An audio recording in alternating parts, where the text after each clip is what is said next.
came to kill the devil. Yes. Right? I love him so much. He's good. He's the best. I keep you safe. And if you think I'm evil. Yes. evil, well, Wait till you just meet wait. my bear. till you meet We've my- watched this clip so many times. And every time I watch it, I see something new that I love about it. This one, to me, is scarier than Kang the Conqueror. No, I think 100%. he's more frightening. Easy. I mean, look That's at the this. gambit. Every choice he makes is just like masterclass. I love it. I love it. I love it. Audiences have seen a version of this character in the series Loki. They edited that. I think Paul Rudd was like, just tell me what to say and Yeah. they Oh, cut it together. 100%. Except for what Kevin Feige. He's very different. Kang is an infinite number of different personas. Yeah, and then it shows all the personas. 7 of them. I thought that was going to be the Kang Dynasty going into Quantumania. I'm like, did we just see the Kang Dynasty? They just showed it in a featurette. I'd be so mad. I'd be like, wait a minute. Just 4 different. He remains as N3 Kang the Conquerors from Quantumania. Well, in the Marvel, I don't know if this is still recording. Sorry. In the opening for Quantumania, it's He Who Remains that's in the A, right? Yeah. That's Okay. He Remains when the elevator doors open into his office. He's weird. And hey y'all, and he's got his not hey y'all, but his hey y'all. His Hey Y'all. Not to be confused with Hey Y'all by Outkast. Welcome back to New Rockstars. Phase 5 opens the door and paves the way to Phase 6 is the Kang Dynasty. We've seen all the Kangs, we've theorized their motives, but when we reach the Kang Dynasty, who will save the multiverse? Today we'll break down all the info we know behind the Kang Dynasty. In the second half, we'll go over which Avengers we can expect to see down the road? No, see on the road to Kang Dynasty. The road to Kang, Kang Dynasty. Dynasty. And you know who came up with that? I think it was MT. That was our man MT, who isn't feeling too well. He couldn't be with us today. I happened to be in town at the New Rockstars office, so Jess and I could do this remote. But we miss you, MT. We do. As I've said many times, we're empty without MT.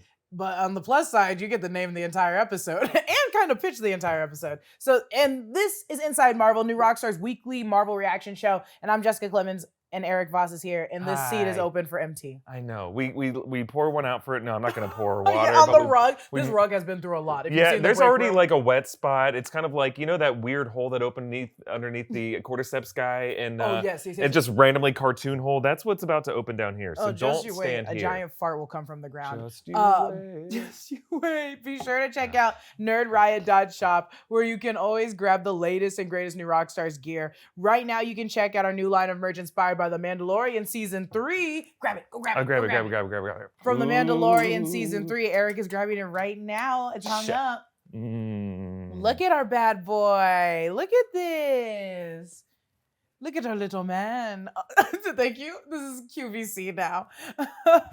and there's also still time to grab our gear for Quantumania before the Quantum Realm portal is closed forever. Support the channel and check out our great merch options over at nerdriot.shop. Look at him go. But also, again, there is also deep dive merch. And don't Yes. forget to subscribe to the newest channel, The Deep Dive. Yeah. Eric is dropping his Back to the Future deep dive next week. Oh my God, the Back to the Future deep dive is incredible. Devin came up with this beautiful way to convey what I'm talking about. I figured out things about the movie that I never thought I about. bet. Oh, I've no, seen that movie 100%. 20 times, and only now when it had to be my job, I was like, holy crap. Your choices in what movies to go back and talk about are really specific, because I'm like, these have a lot of holes I know that I missed. Yes. Not holes, but like ideas that I missed. Completely things I overlooked. Also, the science to all of Back to the Future, I don't understand.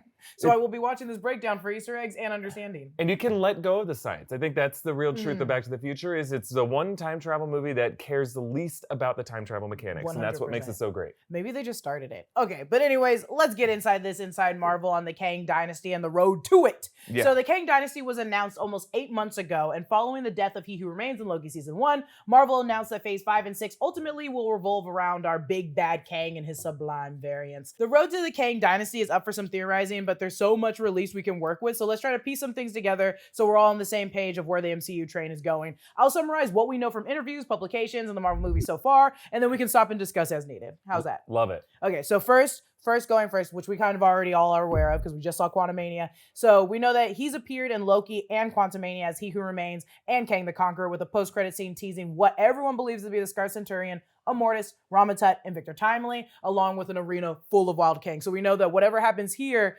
probably directly affects what's going to happen in Kang Dynasty, or at least speed bump to what happens in Kang Dynasty. Now, do you think we will see all of these Kangs like in some form, or is this just like a tease of like the variety of Kangs? The thing is, I feel like it's kind of like when in Multiverse of Madness he's closing the portal and we see the Spider-Man villains, and it's like, okay, we saw them, but we're only going to focus on like 6 major ones. Okay. So there's more in that crowd that might be in there that we're going to focus on, but I don't think it's going to be every single one. Yeah, I'm just curious, like if this, like they had their version of Rama Tut of Scarlet Centurion, which we've joked does not look like Scarlet Centurion. It does not. I mean, why would you call that guy? Call him anything else? But then Immortus, who looks very much like Immortus from the comics, but like Peyton Reed has said like, oh well, I don't know if we'll see these guys exactly in these forms in the future. It's like, well then why did you take the time? You to think build we're gonna get? We got a close up of Lizard King, and then we got the photo of Lizard King, and we're never gonna see Lizard King again.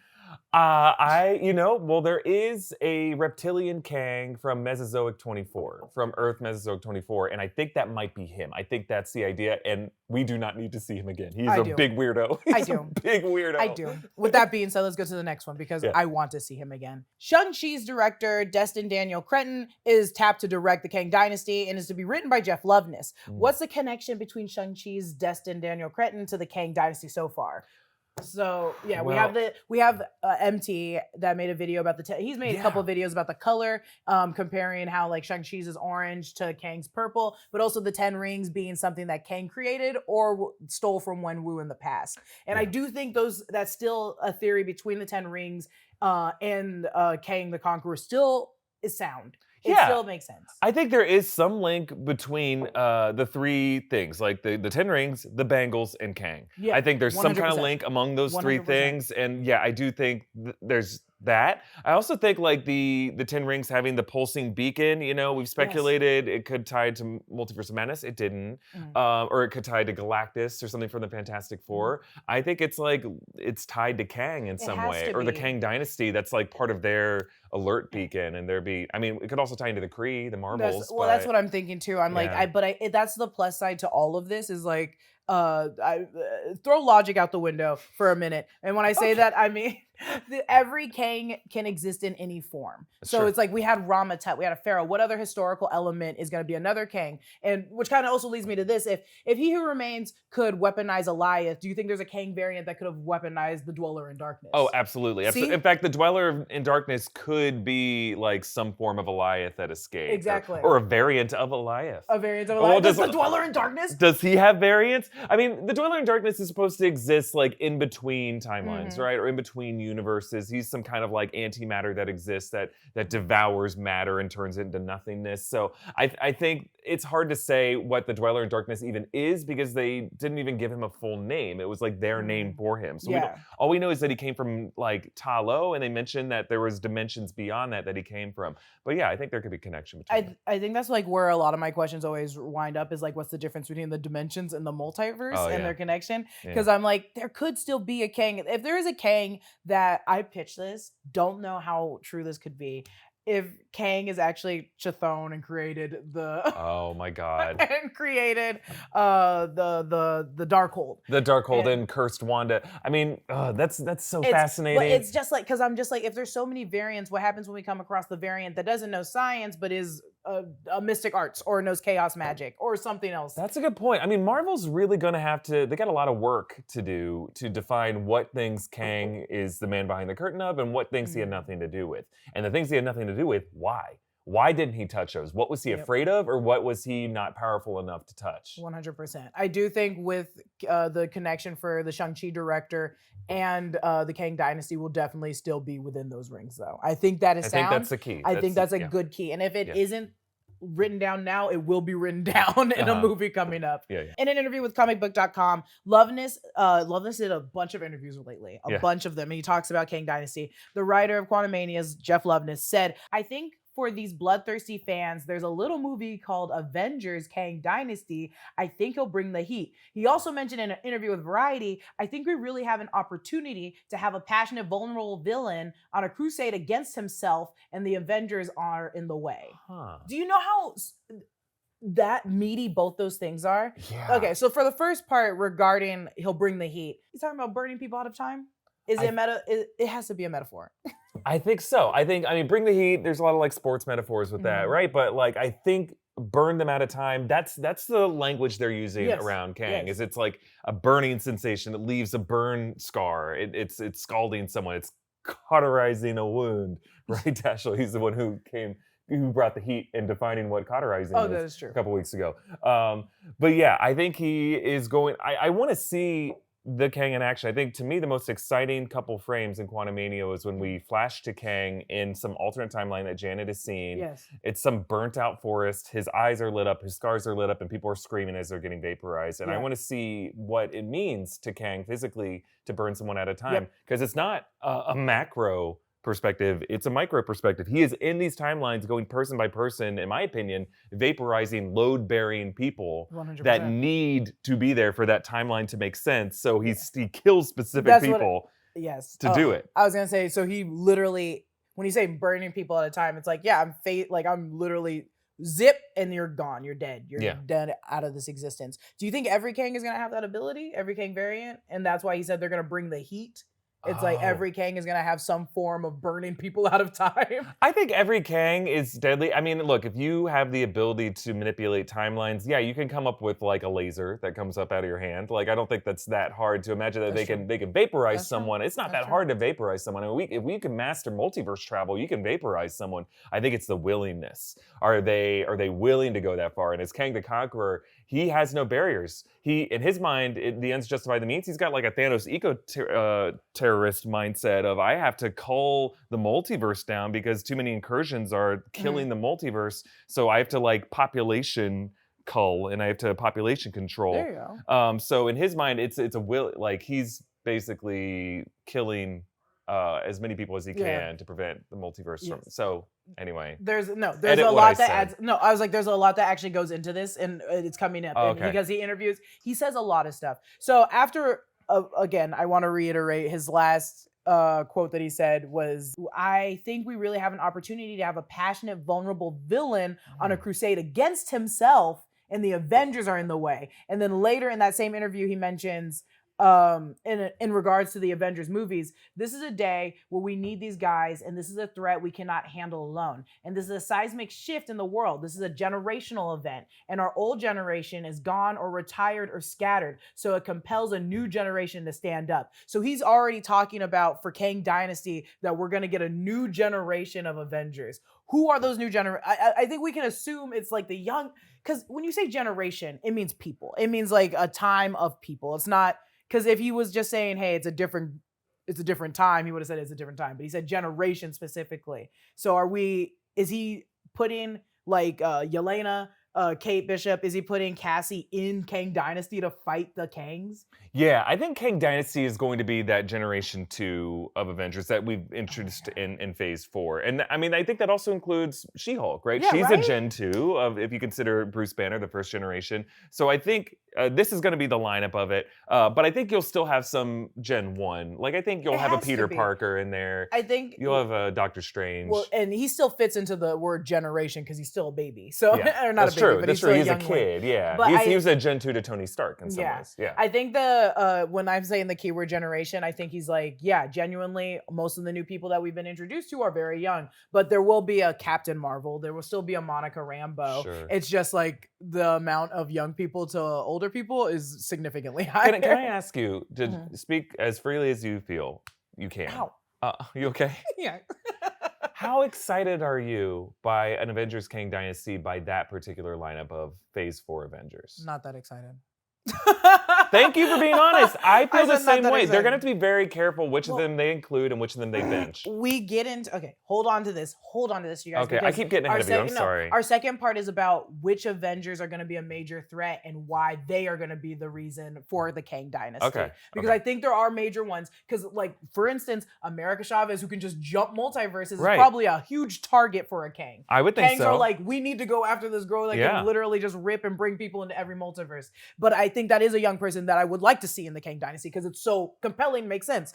Kate Bishop, I love to death, but I'm like, what is this arrow gonna do to a Kang that can phase you out of time? You shrink down a Cassie Lang to hang on to the arrow, and That's she true. goes up his booty hole. And she's got such good aim, it goes right up the booty. She's the coin flip. She's so good at just flipping a coin. She's almost like Gambit or Bullseye, right? That's how good she is. Stop. College student and fencing extraordinaire Kate Bishop has perfect aim. Just naturally gifted perfect aim. Hey, but yes, I think you make a good point. I think it's interesting that they say that the Avengers are scattered. Okay, so it proves that it's intentional, that you have Cap on the moon, you have Doctor Strange in the Dark Dimension, Hulk keeps going back and forth with Sakaar. Doesn't make any sense. Half of them are dead. We don't know where White Vision is. Yep. Maybe also on the moon. We don't know if Scarlet Witch is alive or dead. You know, probably in some other universe hanging out with her kids. So I think it tells us that's intentional, that these Gen 1 Avengers are scattered and you need kind of a second generation to come in and redeem them. But I think that'll just be the story of Kang Dynasty, Secret Wars, all of them will come back. But how do they get in the way, I guess is my question. That's my question too. And we'll get into it because there is extra characters that are not a part of the younger generation, but still older and still there that we're going to get into. Okay. Yes, let's get into it. So Loveness also mentioned being super excited to write for Namor. So we'll probably be seeing him in the Kang Dynasty if he's very excited to see that. And he also mentioned, or in a different interview with The Hollywood Reporter, Simu Liu also mentioned working with Destin Daniel Cretton was fantastic. He wants to expand the relationship. Can't wait to work with them even more together in the future. He also teased we might see him in something sooner than we think. And I know Kang Dynasty is kind of far away. There's a lot of properties in between the two. But I think when you're a director, you love working with your lead star, right? So Ryan Coogler loved working with Chadwick Boseman. So of course, Destin Daniel Cretton would love working with Simu Liu. So Simu Liu's Shang-Chi and Namor showing up in the Kang Dynasty. What does that mean for Kang Dynasty? Is it going to be a ring situation or is it going to be a water situation?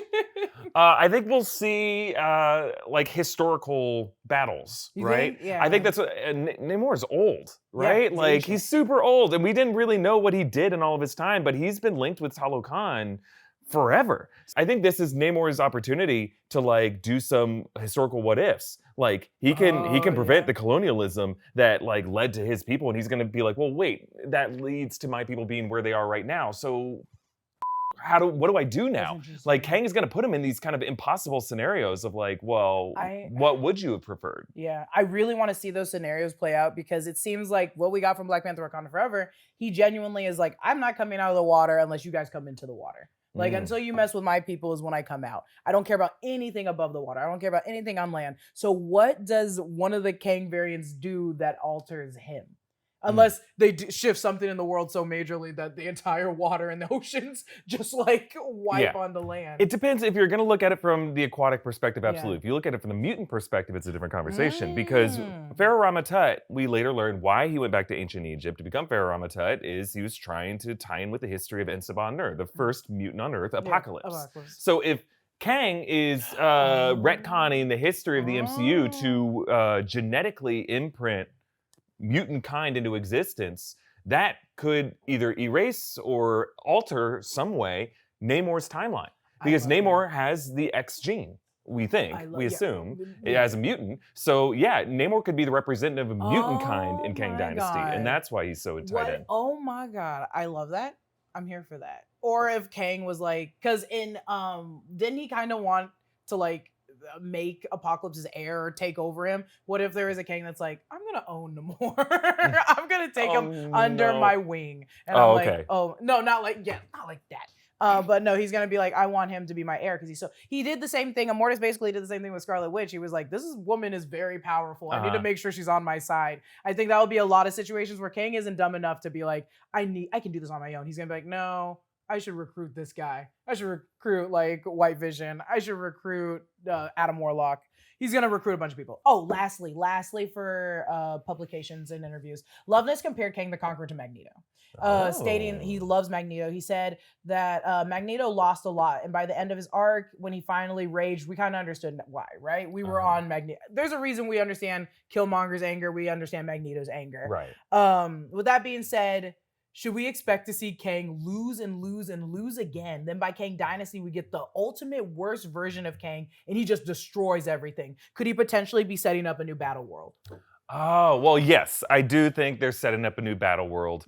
I don't know if I can handle seeing Kang lose and lose and lose That's and what I'm lose again. nervous That feels about. like Team Rocket blasting off again. He Who Remains kind of lost, and then we already had this loss, so Mm. maybe See- those are then the amounts of losses we're gonna get, just those two. It feels like He Who Remains won at the end of Loki. That's He how- got stabbed, but like you see his big statue at the end, and I feel like, well, maybe He Who Remains didn't win, but the Kang Dynasty Yeah, won. The Kang Dynasty did. I feel like Quantumania was a really awkward loss for Kang the Yeah. Conqueror, though. Like, maybe, I mean, even, doesn't it feel like the Kang Dynasty at the end of the movie is regrouping? They're like, we need to stop wasting time.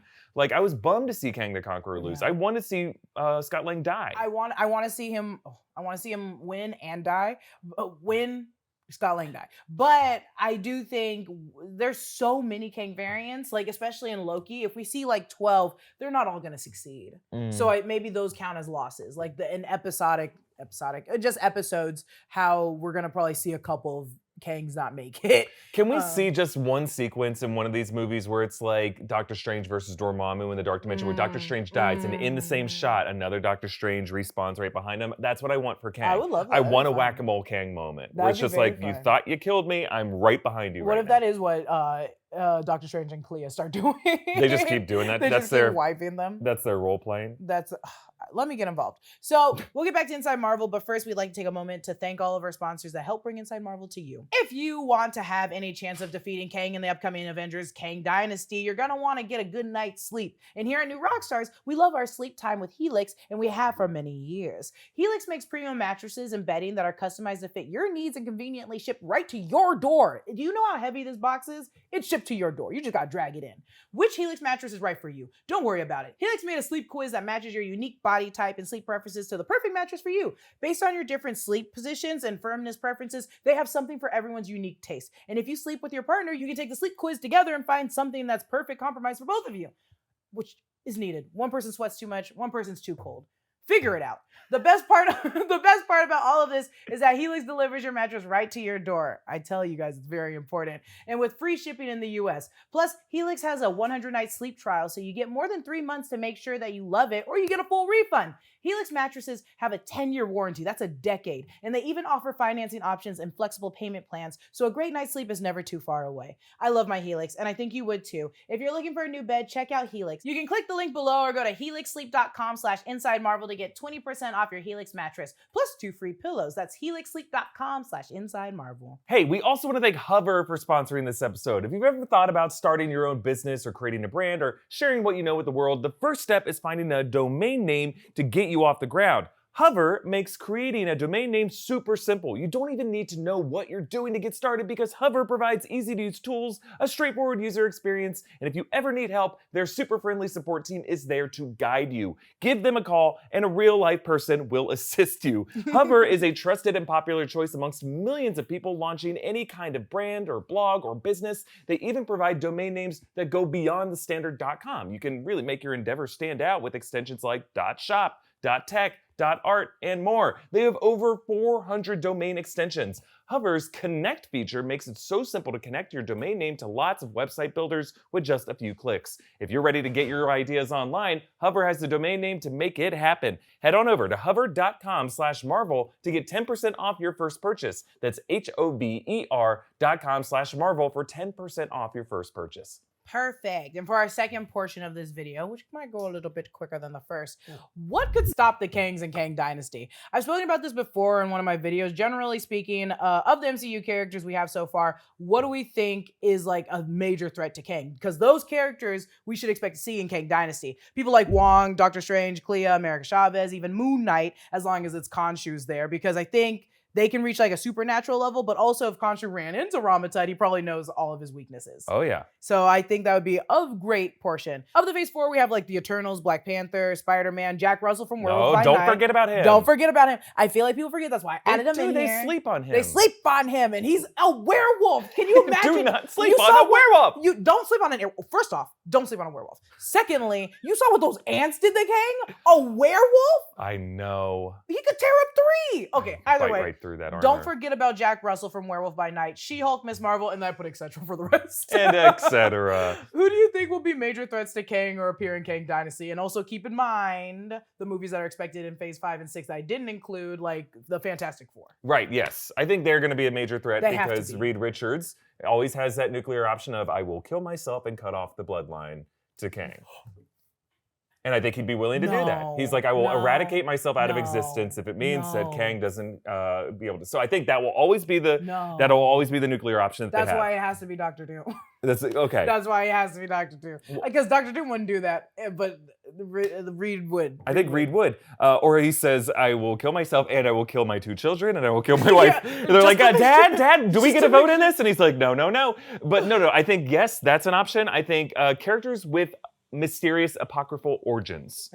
Characters that Kang does not know how they spawned into existence or where they came from. The High Evolutionary? The High Evolutionary, not Jack Russell, Jake Lockley.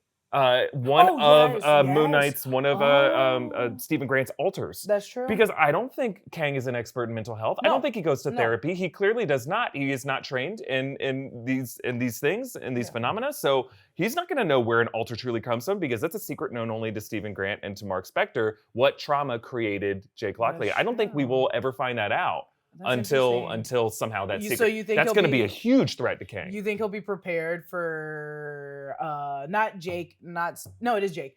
For Jake Lockley, who's working with Khonshu. Yeah. But he won't know about Steve or the other one. Right. I think he might know about Steve because he can always say, anything that we have seen on screen in the MCU, presumably Kang or He Remains has seen. Like there's a written record of it somewhere that he can check. He'll just like choke the Kevin robot until he tells them like what his origin was. But I think when it comes to, we don't know what Jake Lockley's origin was. So presumably neither does Kang. And as long as there's the one alter of that person who exists, there will always be someone for Moon Knight to bond with. Yes. And then if you have a god who can use you as an avatar, that is something that Kang will always gonna have trouble with. I think that's an issue.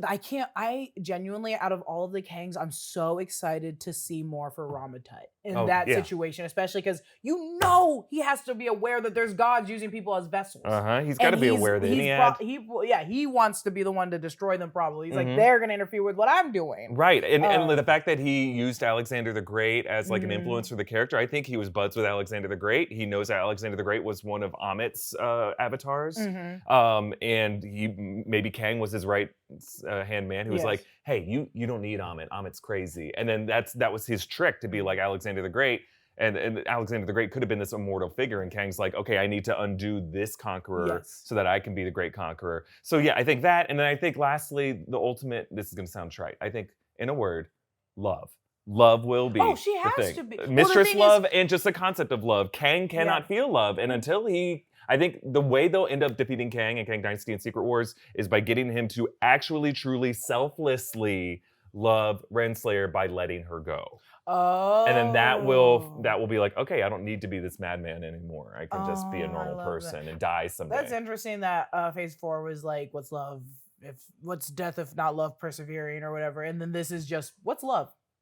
What's love? And they mentioned that a lot in the featurettes. They mentioned that in the interview. It's like, even Jonathan Majors talking about Kang, he was like, this has a lot to do with time, but family and love and connection, because no one thinks about that when it comes to time. They're thinking about how many different outcomes there are. Right. And I was like, oh, this is an interesting pull. Maybe it doesn't matter. But now I'm like, oh, no, it does matter. It does. He doesn't know what love is.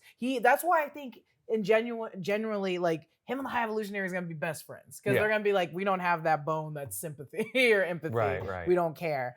I'm thinking about characters like that. I think he's going to try to take Adam Warlock once the High Evolutionary loses him. I think that's a great person to try to steal. And if Mantis does have any abilities, that's also a great person to steal. Yeah, I mean, if love is really the answer to how all of our problems are solved, like characters who are the greatest empaths are going to be the key to all of it. And I think Mantis is right at the top of that list. She's a great one. Oh, God. I mean, love is so young. Unless they age her up. They can age her up immediately for Kang Dynasty. But it's like, that would be the one I'd be most fearful of. Maybe that's the way they're going. They're like, hey, new generation, but also remember this character that technically is the strongest thing right now? Do we need it to be, was it Christian Bale or Chris Hemsworth's daughter who played? I think it's Hemsworth's no, it's going to daughter. be someone else. Yeah, they It's can gotta be someone recast. We don't else. need it to be Chris Hemsworth's No, daughter it's to play this fine. role. And It's in fact, fine. it doesn't even need to be an actor. I'm okay with this being You like know what what? Eternity was, just a CGI. Bring the first Cassie back. I'm sure she's old enough now That's to right. play the. I'm telling you, we need all three Cassies. We need the first Cassie, little baby Look girl here. Cassie. Look We need here. Emma Furman. Look Justice for Emma Furman. She did a great job on that doorstep. I agree. I can't hug Paul Rudd and not be weird. She did a great job. Okay, well, this is it for this episode of Inside Marvel. A reminder to subscribe to the deep dive. Oh yes, please. And MT, come back to us. MT, we miss you. Feel better, Auntie, buddy. come back. You can blame it all on me. Subscribe to the deep dive channel at Deep Dive NR. Follow me at Lulu_Clemens. Follow Eric at EA Voss. Follow MT at Mastertainment. Subscribe to Inside Marvel wherever you get your podcast. Thanks for watching. Bye. MT, come back. MT, come back.